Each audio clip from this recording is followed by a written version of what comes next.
ଆଜି ଆମେ ଯେଉଁ କାହାଣୀ ବିଷୟରେ କଥା ହେବା ସେଇଟା କେବଳ ଗୋଟେ ହତ୍ୟାକାଣ୍ଡର କାହାଣୀ ନୁହେଁ, ବରଂ ଏହା ଏମିତି ଏକ ଡିଲ୍ର କାହାଣୀ ଯେଉଁ ଡିଲ୍ ଜଣେ ବଡ଼ ଶିଳ୍ପପତିଙ୍କ ଜୀବନ ତ ନେଲା, କିନ୍ତୁ ତା ସହିତ ମୁମ୍ବାଇ ଅଣ୍ଡରୱାର୍ଲ୍ଡର ଭାଗ୍ୟକୁ ବି ସବୁଦିନ ପାଇଁ ବଦଳାଇ ଦେଲା। ଚାଲନ୍ତୁ ଜାଣିବା ଏହି ରହସ୍ୟମୟ ଘଟଣା ବିଷୟରେ। ଚାଲନ୍ତୁ ସମୟରେ ଟିକେ ପଛକୁ ଯିବା। ତାରିଖ ଥିଲା ମେ 7, 1994, ଏକ ଶନିବାର ଦିନ। ମୁମ୍ବାଇର ମହାଲକ୍ଷ୍ମୀ ଷ୍ଟେସନ ପାଖରେ ପ୍ରବଳ ଟ୍ରାଫିକ୍ ଜାମ୍ ଲାଗିଥାଏ, ଆଉ ସେଇଠି ଗୋଟିଏ କ୍ରିମ୍ ରଙ୍ଗର ମର୍ସିଡିଜ୍ ଗାଡ଼ି ଲାଲ ବତ୍ତିରେ ଅଟକି ରହିଥିଲା। କିନ୍ତୁ ହଠାତ୍ କେହି କିଛି ବୁଝିବା ଆଗରୁ ଜଣେ ଲୋକ ହାତୁଳିରେ ସିଧା ଗାଡ଼ିର ଝରକା କାଚକୁ ଭାଙ୍ଗିଦେଲା, ଆଉ ତାପରେ ଯାହା ଘଟିଲା ସେଇଟା ପୂରା ସହରକୁ ଦୋହଲାଇ ଦେଇଥିଲା।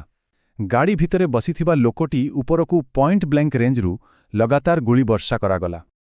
ଗୁଳିର ଶିକାର ହୋଇଥିବା ବ୍ୟକ୍ତି ଥିଲେ ସୁନିତ ଖଟାଉ, ଖଟାଉ ଗ୍ରୁପର ମାଲିକ। ତେବେ ସବୁଠୁ ବଡ଼ ପ୍ରଶ୍ନ ଥିଲା, ଏତେ ବଡ଼ ସାହସ କାହାର?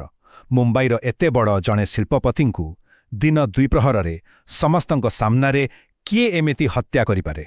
ବୁଝିଲେ, এই ଘଟଣାଟା ପୂରା ମୁମ୍ବାଇ ସହରକୁ ଯେମିତି ସ୍ତବ୍ଧ କରିଦେଇଥିଲା। କାରଣ ଜାଣନ୍ତି, ଏଟା ପ୍ରଥମ ଥର ଥିଲା ଯେବେ ଅଣ୍ଡରୱାର୍ଲ୍ଡ ଟାଟା କିମ୍ବା ଅମ୍ବାନୀଙ୍କ ଭଳି ବଡ଼ ସ୍ତରର ଜଣେ ଶିଳ୍ପପତିଙ୍କ ଉପରେ ହାତ ଉଠାଇଥିଲା। ଆଚ୍ଛା, ସୁନିତ ଖଟାଉ କିଏ ଥିଲେ? ତାଙ୍କ ପରିବାର ତ 1864 ମସିହାରୁ ବ୍ୟବସାୟରେ ଥିଲେ। ଟେକ୍ସଟାଇଲ, ସିମେଣ୍ଟ, ଅଟୋମୋବାଇଲ କୋଉଥିରେ ନଥିଲେ ସେମାନେ? ଆଗରୁ କେମିତି ଥିଲା ନା, ଅଣ୍ଡରୱାର୍ଲ୍ଡ ଛୋଟମୋଟ ବିଲ୍ଡରମାନଙ୍କୁ ଟାର୍ଗେଟ କରୁଥିଲା, କିନ୍ତୁ ଖଟାଉଙ୍କ ହତ୍ୟା ସବୁ ସୀମା ପାର କରିଦେଇଥିଲା। ଏତେ ବଡ଼ କେସ୍, ଆଉ ଏହାର ତଦନ୍ତ ଭାର ପଡ଼ିଲା ସେତେବେଳର ଡିସିପି ରାକେଶ ମାରିୟାଙ୍କ ଉପରେ। ଆଉ ତାଙ୍କ ଉପରେ ରାଜନୈତିକ ଚାପ କେତେ ଥିବ ସେଟା ତ ସହଜରେ ଅନ୍ଦାଜ ଲଗାଇ ହେଉଥିବ। ତ ରାକେଶ ମାରିୟା ନିଜର ସବୁ ସୂଚନାଦାତାଙ୍କୁ କାମରେ ଲଗାଇ ଦେଇଥାନ୍ତି, କିନ୍ତୁ ଠିକ୍ ସେତିକିବେଳେ ଏମିତି ଏକ ସୂତ୍ର ନିଜେ ଚାଲି ଆସିଲା ଯାହା କେହି କେବେ ଭାବିନଥିଲେ। ତ ଦିନକର କଥା, ଜଣେ ବୁର୍ଖା ପିନ୍ଧା ମହିଳା ସିଧା ରାକେଶ ମାରିୟାଙ୍କର ଅଫିସରେ ପହଞ୍ଚିଲେ। ନିଜ ନାଁ କହିଲେ ମେହରୁନିସା, ଆଉ କହିଲେ ଯେ ତାଙ୍କ ପାଖରେ ଏହି ହତ୍ୟାକାଣ୍ଡ ବିଷୟରେ ବହୁତ ବଡ଼ ଖବର ଅଛି। ଆଉ ମେହରୁନିସା ଯାହା କହିଲେ ସେଥିରେ ପୋଲିସର ହୋସ୍ ଉଡ଼ିଗଲା। ସେ କହିଲେ ଯେ ସେ ଜଣେ ବାର୍ ଡ୍ୟାନ୍ସର, ଆଉ ଅମର ନାୟକ ଗ୍ୟାଙ୍ଗର ଜଣେ ସବୁଠୁ ବିପଜ୍ଜନକ ଶୁଟର ଓମି ଭରଦ୍ୱାଜ ତାଙ୍କର ନିୟମିତ ଗ୍ରାହକ, ଆଉ ସେଇ ଓମି ହିଁ ତାଙ୍କୁ ଏହି ହତ୍ୟାକାଣ୍ଡ ବିଷୟରେ ସବୁକିଛି କହିଦେଇଛି। ଦେଖନ୍ତୁ, ଏଇଟା କିଛି ସାଧାରଣ ଖବର ନଥିଲା। ମେହରୁନିସା ପୋଲିସକୁ କେବଳ ମୁଖ୍ୟ ଷଡ଼ଯନ୍ତ୍ରକାରୀ ଅମର ନାୟକ କିମ୍ବା ଶୁଟର ଓମି ଭରଦ୍ୱାଜଙ୍କ ନାଁ କହିନଥିଲେ। ସେ ସବୁଠୁ ଗୁରୁତ୍ୱପୂର୍ଣ୍ଣ କଥା, ମାନେ ହତ୍ୟାରେ ବ୍ୟବହାର ହୋଇଥିବା ସେହି ୟାମାହା ବାଇକର ନମ୍ବର ପ୍ଲେଟ୍ ବି ଦେଇଦେଇଥିଲେ। ହଁ, ତ ପୋଲିସକୁ ଏବେ ଜଣାପଡ଼ିଗଲା ଯେ ହତ୍ୟା କିଏ କରିଛି, କିନ୍ତୁ କାହିଁକି? ହତ୍ୟାର କାରଣ କ'ଣ? ଆଉ ଏହାର ଉତ୍ତର ଲୁଚି ରହିଥିଲା ଗୋଟେ ବହୁତ ବଡ଼ ଜମି ଡିଲ୍ର ଷଡ଼ଯନ୍ତ୍ର ଭିତରେ। ଜାଣନ୍ତି, ଏଇ ପୂରା ଖେଳର ମୂଳରେ ଥିଲା 400 କୋଟି ଟଙ୍କାର ଗୋଟେ ଜମି ଡିଲ୍। କଥା ହେଉଛି, ସୁନିତ ଖଟାଉ ନିଜର ବାଇକୁଲାଠାରେ ଥିବା ଖଟାଉ ଟେକ୍ସଟାଇଲ ମିଲ୍ର ଜମିକୁ ବିକିବାକୁ ଚାହୁଁଥିଲେ। କିନ୍ତୁ ଏ ଡିଲ୍ଟା ଏତେ ସହଜ ନଥିଲା, କାରଣ ମିଲ୍ର ଯେଉଁ ଶ୍ରମିକ ସଂଘ ଥିଲା ସେମାନେ ଏହାର ଜୋରଦାର ବିରୋଧ କରୁଥିଲେ। ଆଉ ଏହି ବିରୋଧକୁ ଦବାଇବା ପାଇଁ ଖଟାଉଆ ଗୋଟେ ବହୁତ ବଡ଼ ଭୁଲ କରି ବସିଲେ। ସେ ସିଧା ପହଞ୍ଚିଗଲେ କୁଖ୍ୟାତ ଗ୍ୟାଙ୍ଗଷ୍ଟର ଅରୁଣ ଗାୱଲି ପାଖରେ, ଆଉ ତାକୁ କହିଲେ ଯେ ଡିଲ୍ କରାଇଦେଲେ 5% କମିଶନ, ମାନେ 20 କୋଟି ଟଙ୍କା ମିଳିବ। ଦେଖନ୍ତୁ, ଯଦି ଏଇ ଡିଲ୍ ହୋଇଯାଇଥାନ୍ତା ତେବେ ଅରୁଣ ଗାୱଲି ମୁମ୍ବାଇର ସବୁଠୁ ଶକ୍ତିଶାଳୀ ଡନ୍ ହୋଇଯାଇଥାନ୍ତା, ଆଉ ଏ କଥା ତାର ଶତ୍ରୁ ମାନେ ଅମର ନାୟକ ଆଉ ଦାଉଦ ଇବ୍ରାହିମଙ୍କୁ କେମିତି ବା ସହ୍ୟ ହୋଇଥାନ୍ତା। ଆହୁରି ଗୋଟେ କଥା ଥିଲା, ଅମର ନାୟକର ଗାୱଲି ଉପରେ ପୁରୁଣା ରାଗ ଥିଲା।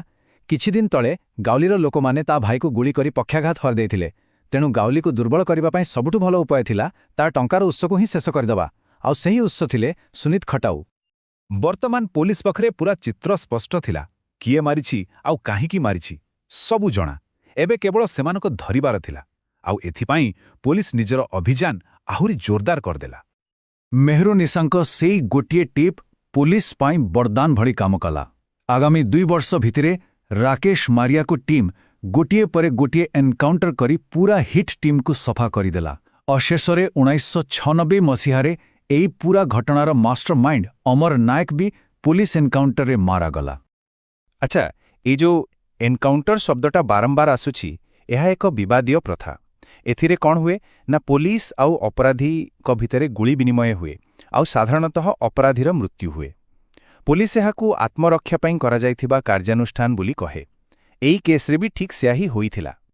ତେବେ ହତ୍ୟାକାରୀମାନେ ତ ମରିଗଲେ, କିନ୍ତୁ କାହାଣୀ ଏତିକିରେ ସରିନଥିଲା।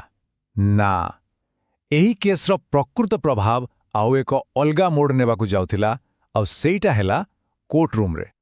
ହତ୍ୟାକାଣ୍ଡର ପାଖାପାଖି 5 ବର୍ଷ ବିତିଯାଇଥିଲା। ମାର୍ଚ୍ଚ 1999ରେ ଟାଡା କୋର୍ଟ ଏହି ବହୁଚର୍ଚ୍ଚିତ ମାମଲାରେ ନିଜର ଶେଷ ରାୟ ଶୁଣାଇଲେ। ଆଉ ରାୟ ଯାହା ଆସିଲା ତାହା ସମସ୍ତଙ୍କୁ ଆଶ୍ଚର୍ଯ୍ୟ କରିଦେଲା। କୋର୍ଟ ସମସ୍ତ ଜୀବିତ ଅଭିଯୁକ୍ତଙ୍କୁ ନିର୍ଦ୍ଦୋଷରେ ଖଲାସ କରିଦେଲେ। କାରଣ କ'ଣ ଥିଲା?